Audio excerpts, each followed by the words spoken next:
नमस्कार, आप देख रहे हैं पंच न्यूज एनसीआर और मैं हूं आपके साथ मानवी ठाकुर। शुरुआत करते हैं आज की खास खबरों से। सवाल जब कहते कि एक दिन में नोटबंदी हो सकती है, तालेबंदी, तो ये सवाल किसी और से नहीं, एक सरहद पे खड़ा जवान सीधा प्रधानमंत्री नरेंद्र मोदी जी आपसे कर रहा है कि अगर आप ये कर सकते हैं तो बेटी को 3 साल में न्याय क्यों नहीं दिला सकते। अंकिता भंडारी के पिता के मुंह से आपने 2 नाम सुने, अजय कुमार और दुष्यंत कुमार के नाम। वो बार बार इन नामों को ले रहे हैं। कहां है ये 2 नाम? क्या एसआईटी ने इनसे पूछताछ की? कभी इनको बुलाया गया? इनकी भूमिका क्या रही? और आज तक भाजपा इन्हें क्यों बचाने के या मुख्यमंत्री धामी आप प्रयास कर रहे हैं? ये जवाब आपको देना होगा। ये लड़ाई खत्म यहां नहीं होगी।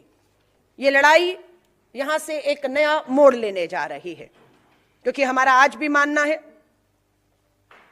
कि राजनीतिक प्रभाव के कारण, राजनीतिक दबाव के कारण एफआईआर दर्ज नहीं की गई 5 दिन तक, और एक राजनीतिक परिवार से जुड़े हुआ यह मामला था, इसलिए उन्हें बचाने की कोशिश की जाती रही। 23 सितंबर को जो बुलडोजर चलाया गया, बिना न्यायिक आदेश के बुलडोजर क्यों चला?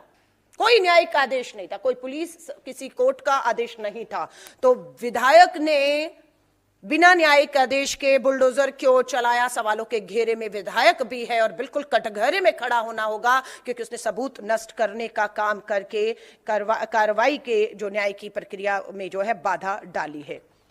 इसमें हम लोग बिल्कुल आरोप है कि वीआईपी शामिल है, अनैतिक सेवाएं देने का दबाव था। एसआईटी सरकार द्वारा वीआईपी की पहचान सार्वजनिक क्यों नहीं की गई? एसआईटी बताए कि क्या उसकी पूरी जांच में, पूछताछ में किसी वीआईपी का नाम आया या नहीं आया?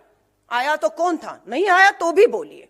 यदि वीआईपी मौजूद नहीं थे तो खंडन क्यों नहीं हुआ अभी तक कि नहीं, कोई वीआईपी नहीं था?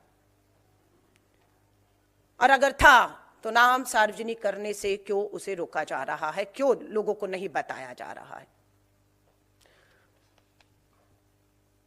नैतिक जिम्मेदारी बनाम औपचारिक कार्रवाई, यह नैतिक जिम्मेदारी थी, पर इन्होंने औपचारिक कार्रवाइयां की हैं, सिर्फ पल्ला झाड़ने के लिए, बचने के लिए।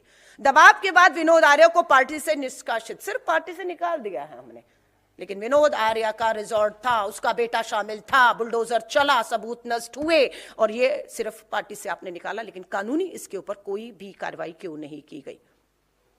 किसी तरह की कोई सार्वजनिक माफी? मुख्यमंत्री, प्रधानमंत्री जी, आपके विधायक, आपकी सरकार, आपके नेता इस बेटी के उसमें शामिल थे, आपने क्या किया? क्या केवल पूछना चाहते हैं, क्या केवल निष्कासन पर्याप्त है कि किसी को पार्टी से हमने निकाल दिया? क्या यह पर्याप्त है? यह सवाल आज हम पूछना चाहते हैं। क्या सत्ता में रहते हुए नैतिक जवाबदेही और नैतिक जिम्मेदारी कुछ नहीं है कि सारा कानून करेगा, लेकिन आप सत्ता में बैठे हैं और आप न्याय प्रक्रिया को प्रभावित करते हैं, आपकी नैतिक जिम्मेदारी नहीं है? ये भाजपा की तरफ से कुछ और नहीं, मात्र डैमेज कंट्रोल था, ना कि अकाउंटेबिलिटी और एक्सेप्टेबिलिटी 2 शब्द आते हैं। ये सिर्फ इनका डैमेज कंट्रोल की अब नुकसान हो रहा है पार्टी की छवि का, लोग सड़कों पर है, इसको कैसे हम लोग बचाया जाए? महिला सुरक्षा नारे बनाम वास्तविकता क्या है? बेटी बचाओ जैसे अभियानों के समांतर पैरेलल ये सब होता है। नारा लगता है बेटी बचाओ, और निरंतर आप देखोगे बेटियों के दोषियों को बचाने का काम होता है। तो ये है नारे बनाम वास्तविकता।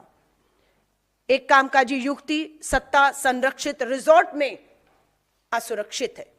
सवाल उठता है, क्या महिला सुरक्षा योजनाएं सत्ता समर्थित संस्थानों पर लागू नहीं होती हैं? हम पूछना चाहते हैं, क्या गरीब, अंकिता भंडारी के मां बाप गरीब हैं, वो बच्ची नौकरी कर रही थी, घर का पालन पोषण कर रही थी। सवाल फिर उठता है, क्या गरीब परिवार की बेटी का जीवन कम मूल्यवान है? उसकी कोई कीमत नहीं। वो एक गरीब की बेटी थी, अपने परिवार के पालन के लिए नौकरी कर रही थी, और उसके साथ ये सब महीने भर के नौकरी के समय ये हो जाता है। न्याय मिला, कहने को कहते हैं न्याय मिला, 3 लोग उम्र कैद हुई, लेकिन उन उम्र कैद वालों की शक्लें, चेहरे मालूम है, आ जाएंगे बाहर।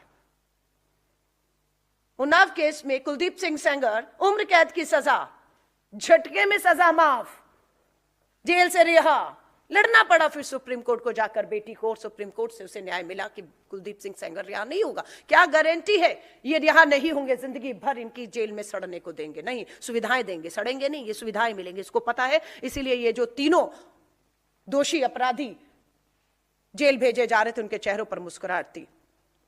न्याय मिला पर पूरा नहीं मिला। तीनों आरोपियों को सजा, लेकिन वीआईपी एंगल अभी अधूरा है। वो वीआईपी बाहर रहकर इन तीनों को बचाने का काम करेगा, खुद तो बचेगा, इनको भी बचाएगा। इसीलिए वो इतने आत्मविश्वास के साथ अंदर गए हैं। सबूत नष्ट करने वालों पर कार्रवाई होगी या नहीं होगी? जिन्होंने पूरी तरह से सबूत नष्ट किए वो आजाद फ्री कैसे घूम रहे हैं? क्यों उन्हें कटघरे में ना खड़ा किया जाए? राजनीतिक संरक्षकों पर कौन बचा रहा है इस सब व्यवस्था में? इन सबको वो भी बराबर का दोषी है, वो भी सामने आना उनका जरूरी है। अंकिता भंडारी का मामला एक हत्या नहीं है। अंकिता भंडारी का मामला मात्र एक हत्या नहीं है, बल्कि सत्ता, संरक्षण और चुप्पी की राजनीति का एक, मैं कहूं, घिनौना चेहरा है। न्याय बेटियों को मिल रहा है, लेकिन सरकारों से नहीं, न्याय जन दबाव से मिल रहा है। जब तक आप सड़कों पर नहीं आएंगे, आप आवाज नहीं उठाएंगे, दबाव नहीं बनाएंगे, यहां न्याय मिलना मुश्किल है। सत्ता स्वयं जवाबदेह नहीं बन रही है कि सत्ता आगे आकर कार्रवाइयां करे, ऐसा नहीं हो रहा है। राजनीतिक परिवार कानून से ऊपर दिख रहे हैं। महिला सुरक्षा बिना सत्ता निष्पक्षता के संभव नहीं है। सत्ता का पूरा इसमें जब तक हस्तक्षेप रहेगा, महिलाओं को न्याय नहीं मिलेगा। न्याय तभी पूरा होता है जब अपराध, संरक्षण, चुप्पी तीनों पर कार्रवाई हो। और यहां पर अपराधी बचा हुआ है, वीआईपी, संरक्षण देने वाले बचे हुए हैं, और मुख्यमंत्री धामी जो चुप्पी बनाए हुए हैं वो भी बचे हुए हैं।